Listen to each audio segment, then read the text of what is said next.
Amen. Mandibulise kodwa bonke ongawasaluli. Amen. Nomama nabantu abasha nase school. Amen. Igama ningiduduza ngomlando. Amen.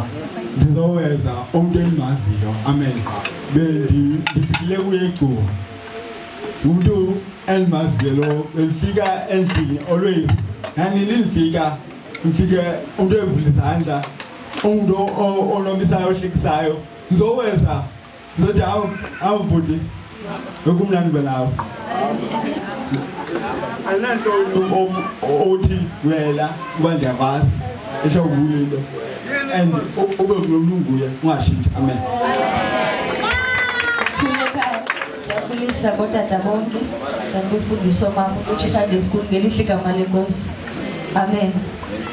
Nam andizothetha into ininzi kodwa ke sekuthiwa uba ndinguzi izipho mabusela kodwa ke ngakhange kuthiwe ukuba sindisiwe ndiyamthanda kakhulu uYesu uyayinceda impilo yam. Bangcwele ndizoweza uZeni ndiye ndiyithathe ngokuthi ke intombi xa iwezwa yi-farewell.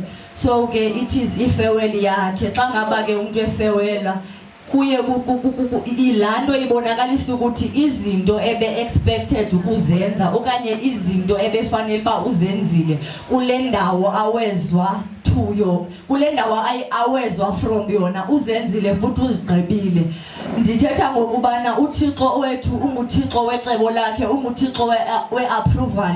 If ibikhona into ebuntombini ebengekayigqibi okanye bengekayenzi ngeke ngekho lapha namhlanje. So ngizawuthetha nje amazwi ambalwa ukubana xa ngabe umuntu ethatha uhambo uye uthi xa ke ngene emotweni aqhoboshe ibhanti i-seat belt wenzela ukubana anything evelayo endleleni apha emotweni azangapoqi noba ngaba kwenzekani kodwa azahlala angapoqi. Ndizothi ke mnyasekhaya usalithatha oluhambo usahamba ndifuna uzuthatha i-seat belt yakho uyiqhoboshe enguThixo le ikugcinileyo ebuntombini yakwenza uba namhlanje sibe siya ukube uyatshata. Bye bye.